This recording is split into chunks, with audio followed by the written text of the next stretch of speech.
करें वंदना सतगुरुदेवा,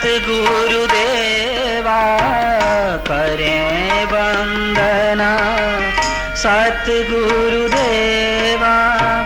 भाव भक्ति से प्रेम हृदय से करें वंदना सतगुरुदेवा। राम कृष्ण जो इष्ट देव हो, राम कृष्ण जो इष्ट देव हो, अंग अंग से प्रेम हृदय से करें वंदना सतगुरुदेवा।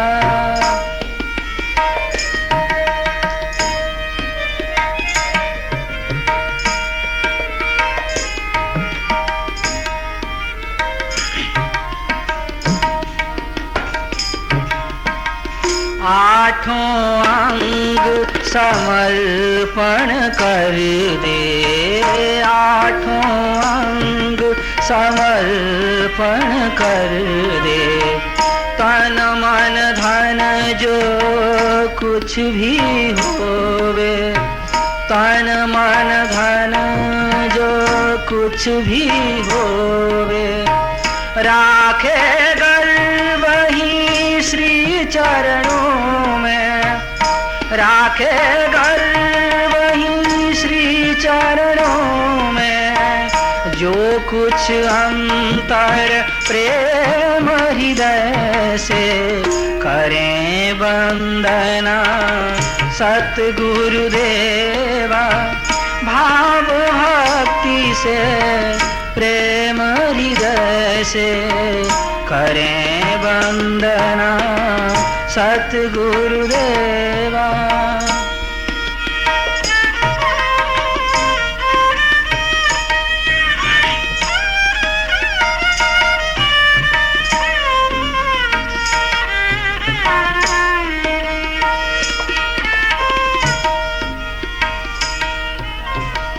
अहंकार गलित हो जावे, अहंकार गलित हो जावे।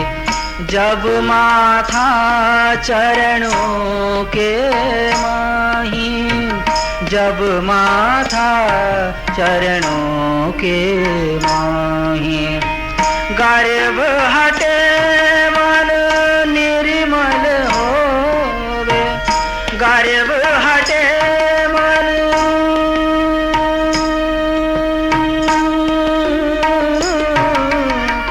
गर्व हटे मन निर्मल होवे।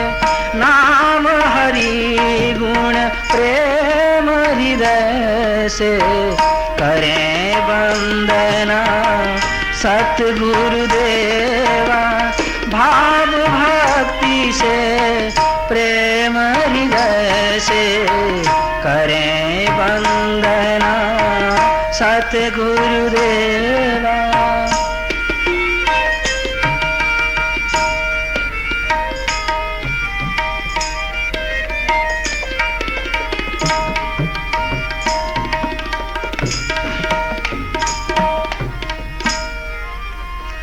अहंकार ही विघ्न है भारी, अहंकार ही विघ्न है भारी।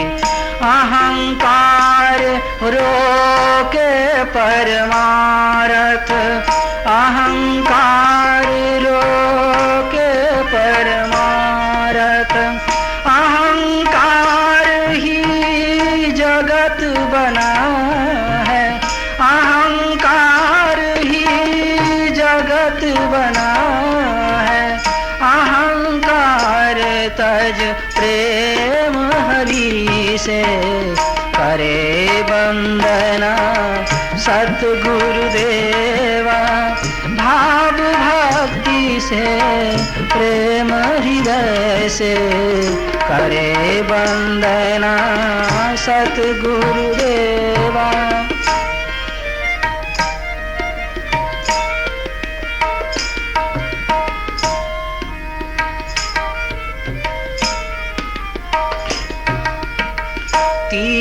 शिवोम करे जो नमना, तीर्थ शिवोम करे जो नमना, तीर्थ शिवोम, तीर्थ शिवोम, तीर्थ शिवोम करे जो नमना। छोटा हो बड़पन पावे, छोटा हो बड़पन पावे, काम क्रोध अभिमान तजे वो, काम क्रोध अभिमान तजे वो, मन आनंदित प्रेम हृदय से करे वंदना सतगुरुदेवा। भाव भक्ति से प्रेम हृदय से करे वंदना सतगुरुदेवा।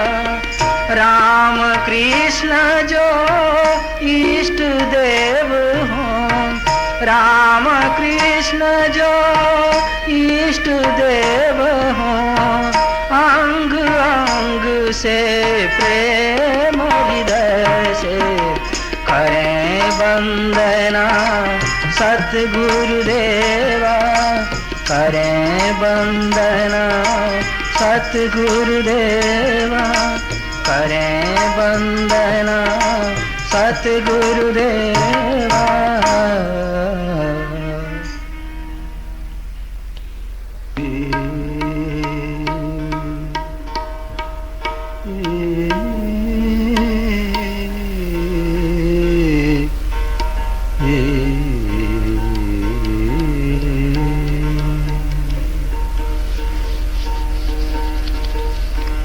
मन का स्वामी दास प्रभु का, सोही साचा भक्त कहावे, सोही साचा भक्त कहावे। मन का स्वामी दास प्रभु का, मन का स्वामी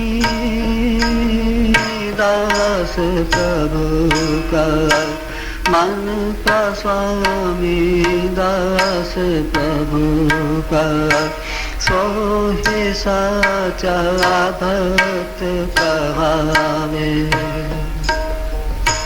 सोहे साचा, सोहे साचा, सोहे साचा भक्त कहावे। मन का स्वामी दास प्रभु का, माम क्रोध मद जेत लिया से, मन काम क्रोध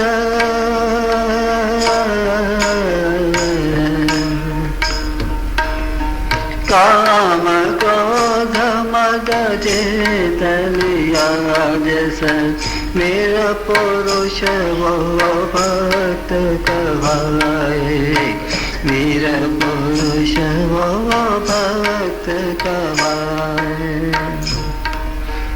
मन का स्वामी दास प्रभु का, मन का स्वामी, मन का स्वामी, मन का स्वामी, मन का स्वामी, मन का स्वामी दास प्रभु का, सोहे साचा भक्त कहाए। निरभिमानी निरासक्त हो, निरभिमानी निरासक्त हो, सेवा समझ कर्म कमाए, सेवा समझ कर्म कमाए, सहज पाए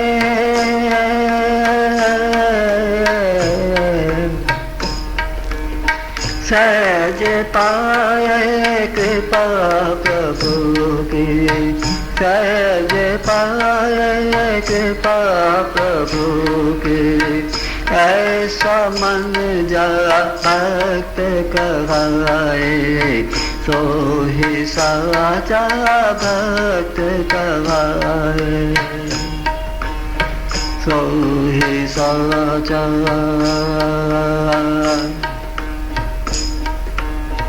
सो ही साचा सो ही साचा सो ही साचा भक्त कहाए सो ही साचा भक्त कहाए सुख वैभव सब राख समाना सुख वैभव सब राख समाना हृदय छाया प्रेम प्रभु का हृदय छाया प्रेम प्रभु का एक लक्ष्य हो एको दृष्टि एक लक्ष्य हो एको दृष्टि मानव ऐसा भक्त कहाए सो ही साचा भक्त कहाए सो ही साचा भक्त कहाए सो ही साचा भक्त कहाए मन का स्वामी दास प्रभु का मन का स्वामी दास प्रभु का सो ही साचा भक्त कहाए मन वाणी सब साची करनी मन वाणी सब साची करनी मन वाणी सब मन वाणी सब साची करनी साचा उठन बैठन ताका साचा उठन बैठन ताका युट का कोई काम न ताको झूठ का कोई काम न ताको सत्य हृदय भक्त कहाए सो ये साचा भक्त कहाए सो हे साचा सो हे साचा सो हे साचा सो हे साचा सो हे साचा भक्त कहाए सो ही साचा भक्त कहाए तीर्थ शिव मेरे गुरुदेवा तीर्थ शिव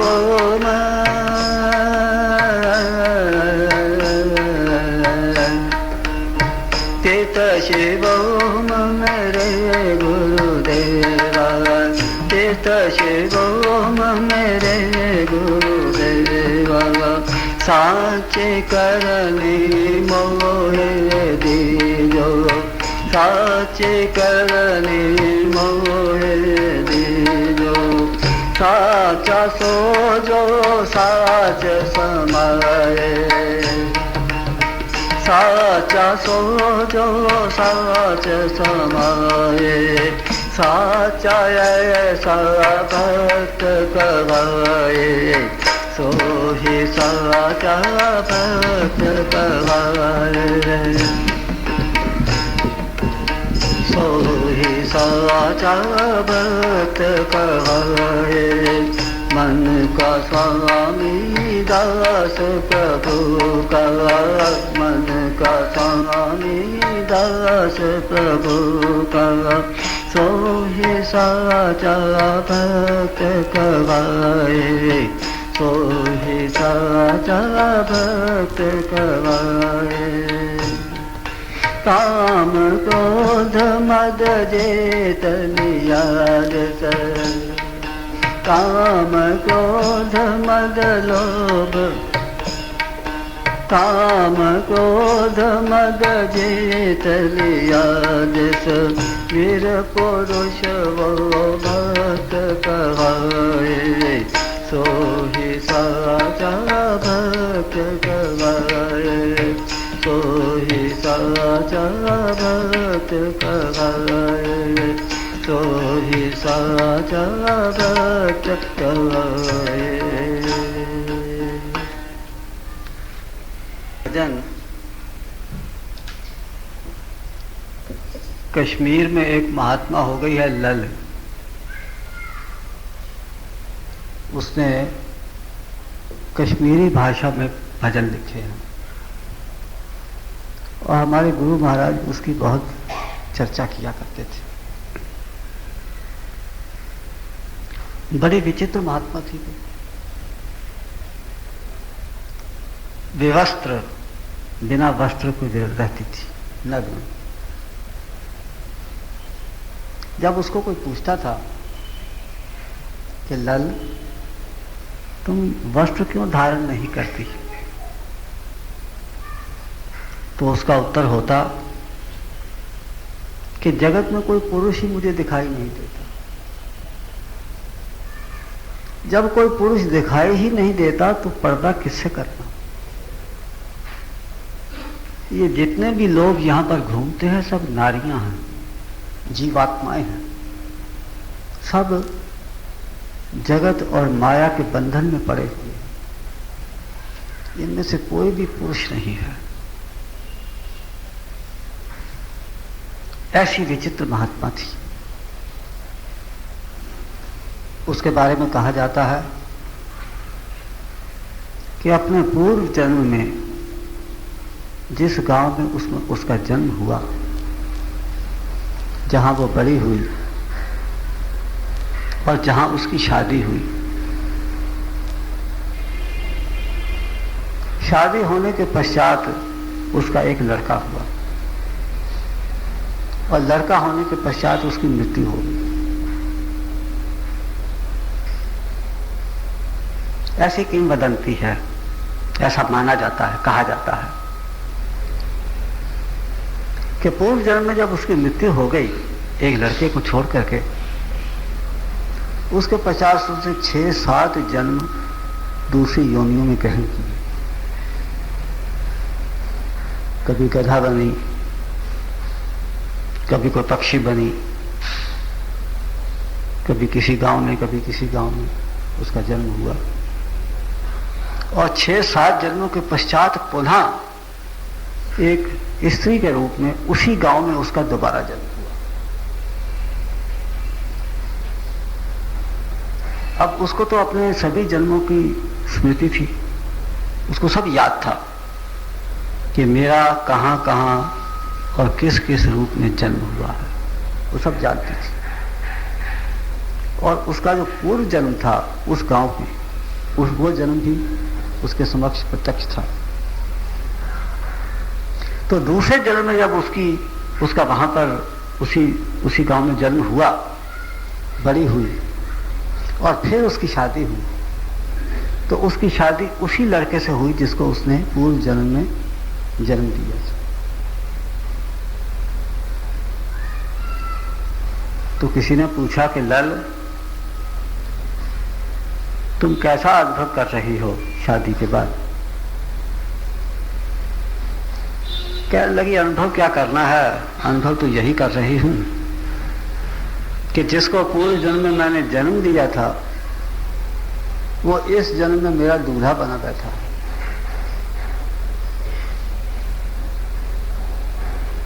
हमारे कई जन्म व्यतीत हो गए हैं, कभी हम किसी की पत्नी बने और फिर किसी जन्म में उसी के पति बने। जो आज के जन्म में हमारी माता है,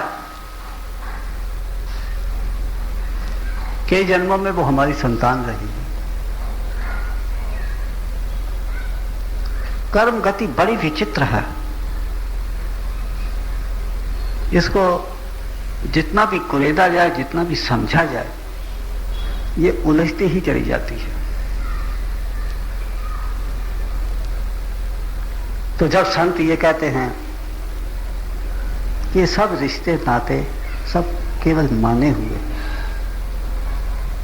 हम मान लेते हैं किसी को माता, किसी को पिता, किसी को भाई, किसी को पत्नी, किसी को पति, किसी को मित्र और किसी को शत्रु, किसी को अपना और किसी को पराया, ये सब मान लेते हैं। यदि देखा जाए तो वास्तव में कोई किसी का कुछ भी नहीं है।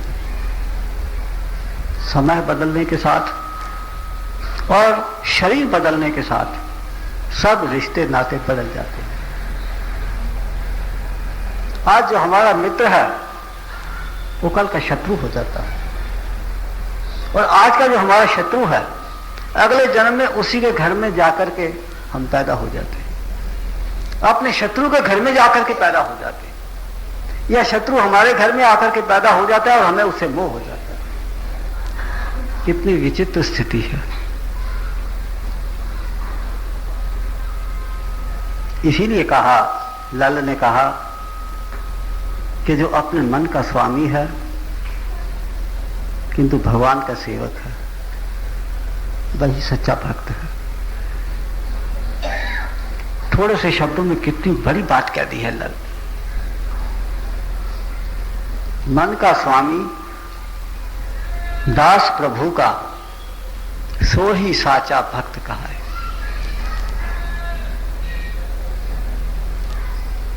जिसने अपने मन के ऊपर काबू पा लिया है,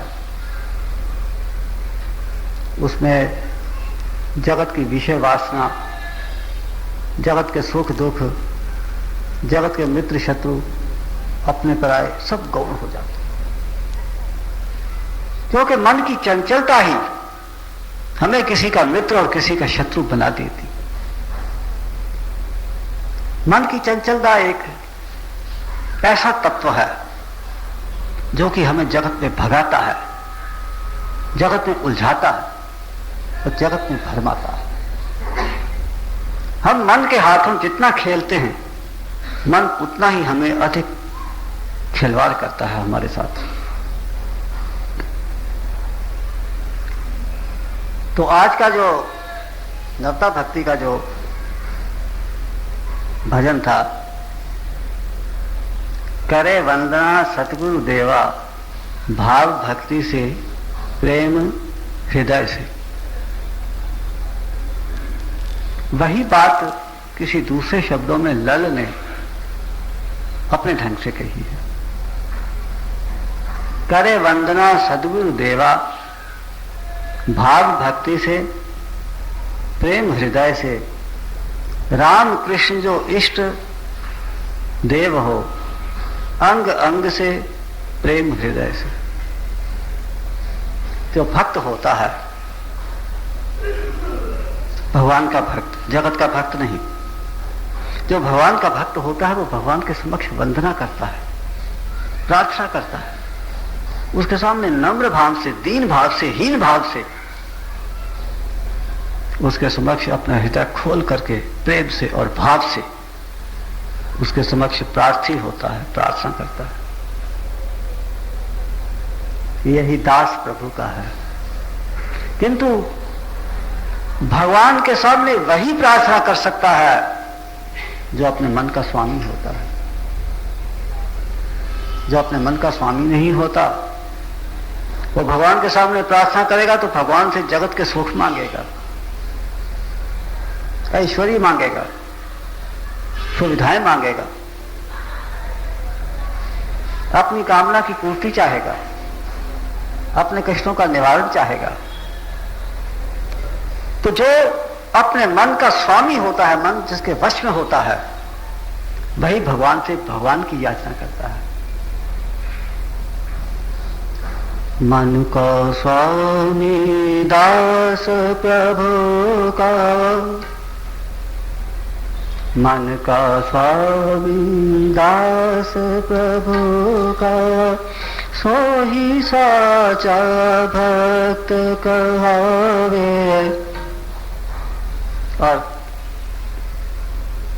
वंदना के बारे में हमने जो लिखा है, करे वंदना सद्गुरुदेवा,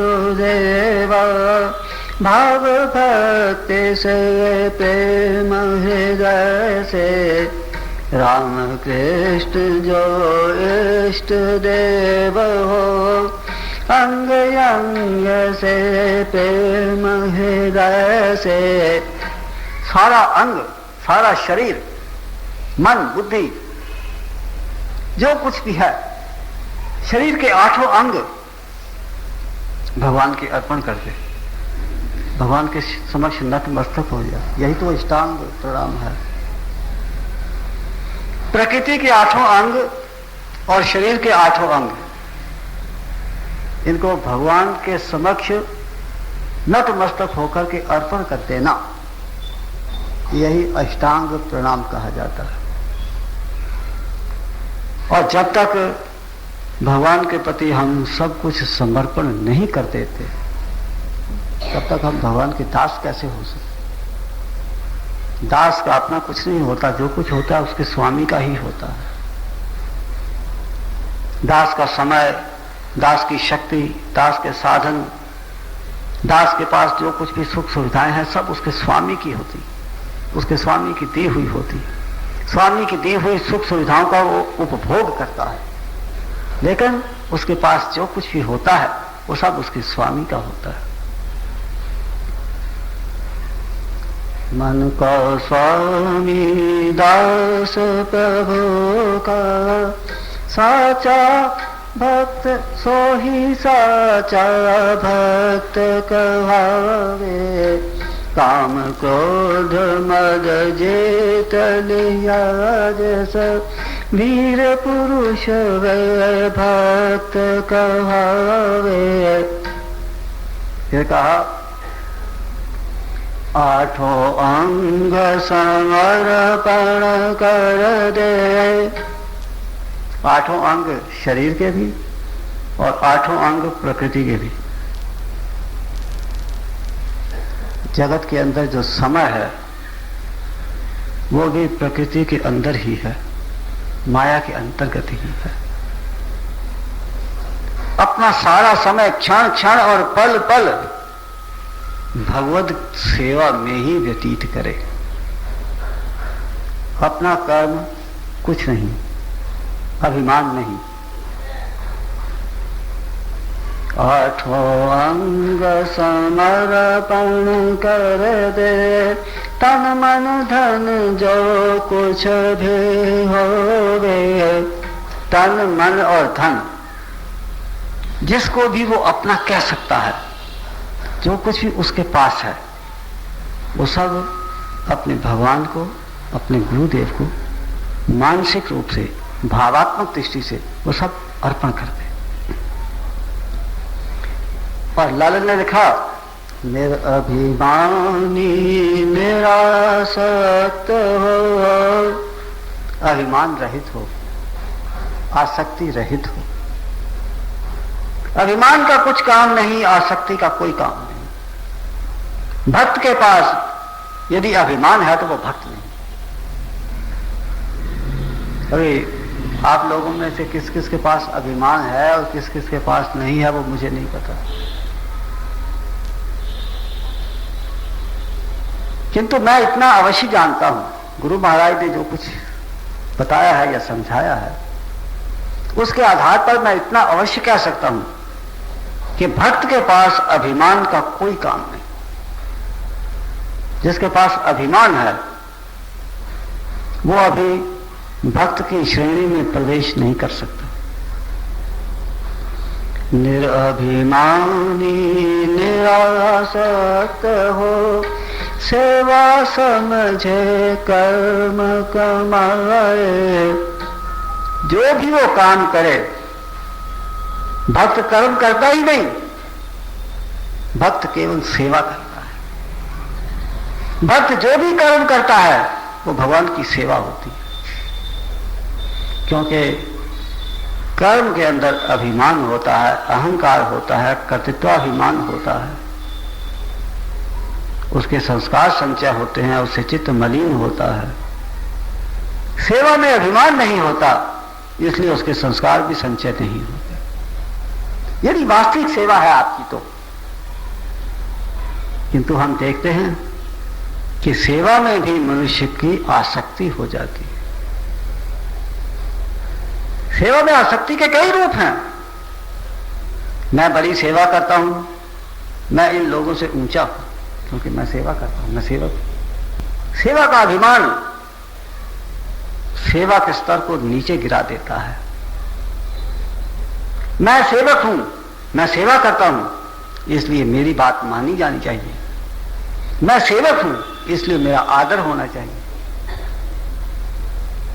मैं सेवक हूं, मुझे कुछ पारितोषिक मिलना चाहिए, मेरा सम्मान होना चाहिए क्योंकि मैं सेवक हूं। हम जब सेवक का सम्मान करते हैं तो सेवक को अभिमान उदय होने का मौका प्रदान करते हैं।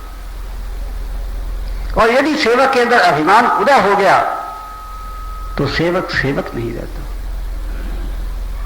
सेवा का स्तर नीचे उतर आता है। मेरे अभिमानी मेरा सत्य हो, सेवा समझे कर्म कमाए, सहजे पाए कृपा प्रभु के। वो सहज ही प्रभु की कृपा प्राप्त कर लेता है। ये तो लिख तो दिया कि सहज ही प्रभु की कृपा प्राप्त कर लेता है, अर्थात प्रभु की कृपा प्राप्त करने के लिए उसे कोई परिश्रम नहीं करना पड़ता, उसकी सेवा ही उसको प्रभु की कृपा प्राप्त करवा देती है। किंतु सेवा करना बहुत कठिन है। और यदि सच पूछा जाए तो जितने भी साधन हैं, सबसे कठिन साधन सेवा है।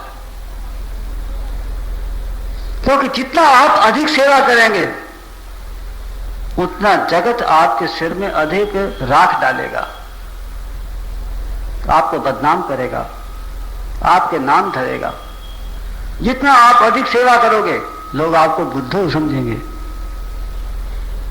आपको सीधा साधा समझेंगे और आपकी सेवा का लाभ उठाने का प्रयत्न करेंगे, उसका दुरुपयोग होगा।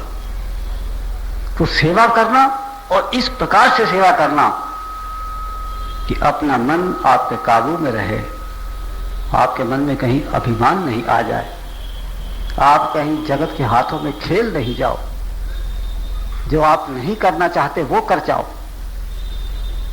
और फिर सेवा करते करते आपको अपमान सहन करने पड़ते हैं, पग पग के ऊपर आपको ठोकरें लगती हैं। सबसे सेवा धर्म कठोरा,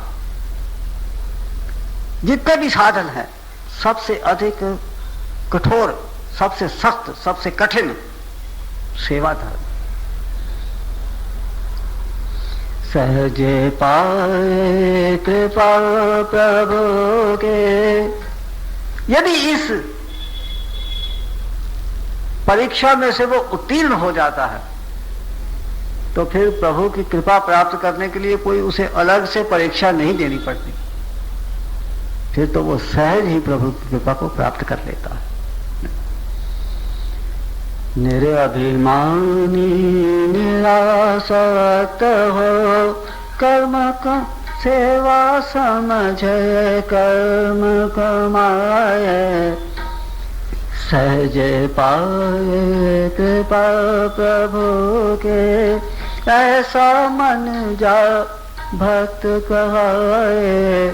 जिसका ऐसा मन है वही भक्त कहा जाता है। आठों अंग समर्पण कर दे, तन मन धन जो कुछ भी होवे, राखेगा वही श्री चरणों में। जो मन का अभिमान है वो भी भगवान के चरणों में अर्पित कर दे। मन का गर्व अर्थात मन का अभिमान, अहंकार सबसे अंत में जाता है। मन के जितने भी विकार हैं, काम, क्रोध, लोभ इत्यादि, ये पहले समाप्त होते हैं। अहंकार अंत तक बचा रहता है और अहंकार सबसे अंत में जाकर के समाप्त होता है।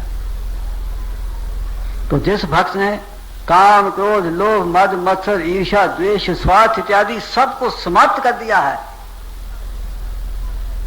केवल उसका अहंकार बचा है, उस अहंकार को भी वो भगवान के चरणों में अर्पण कर दे।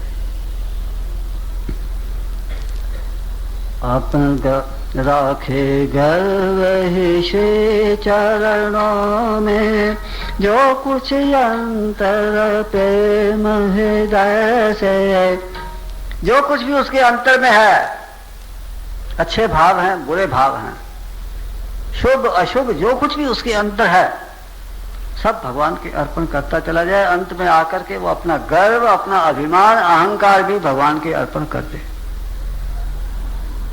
उसको जो प्रेम से ऐसा करता है, अपने हृदय में प्रेम का भाव रखते हुए, प्रेम से गदगद होकर के, नेत्रों से अश्रुपूर्ण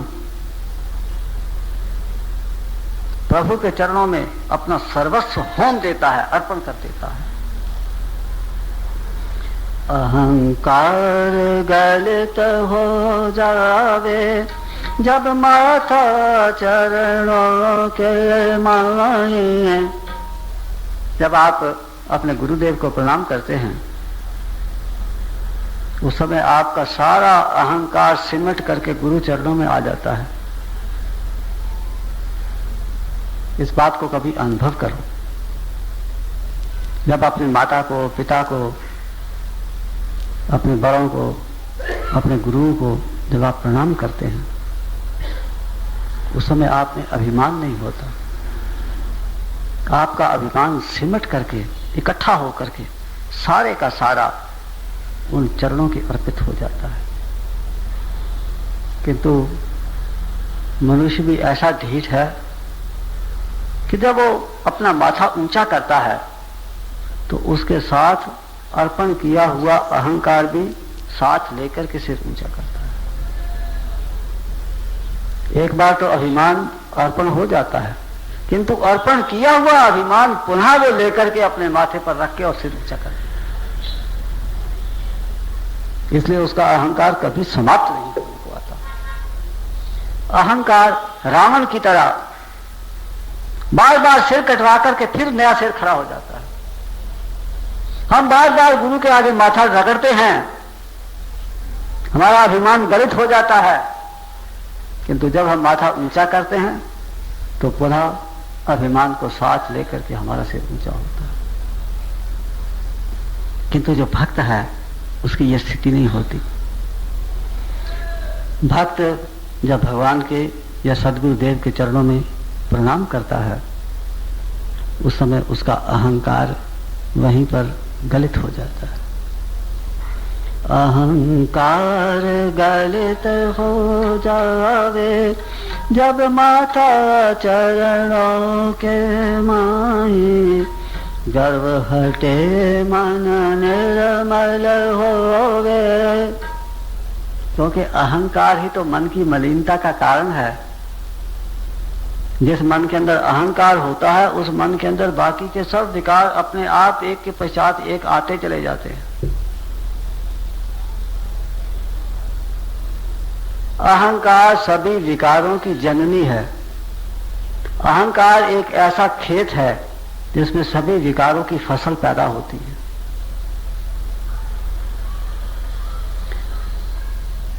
तो जब भक्त का अहंकार श्री गुरु चरणों के अर्पित हो जाता है, भगवान के चरणों के अर्पित हो जाता है, फिर गर्व के हटने के पश्चात उसका मन निर्मल हो जाता है, विकार रहित हो जाता है, उसके सब संस्कार जल जाते हैं। गर्व हटे मन निर्मल होवे, नाम हरि गुण प्रेम हृदय से। फिर वो हृदय में प्रेम भर करके हरि नाम का गुणगान करता है।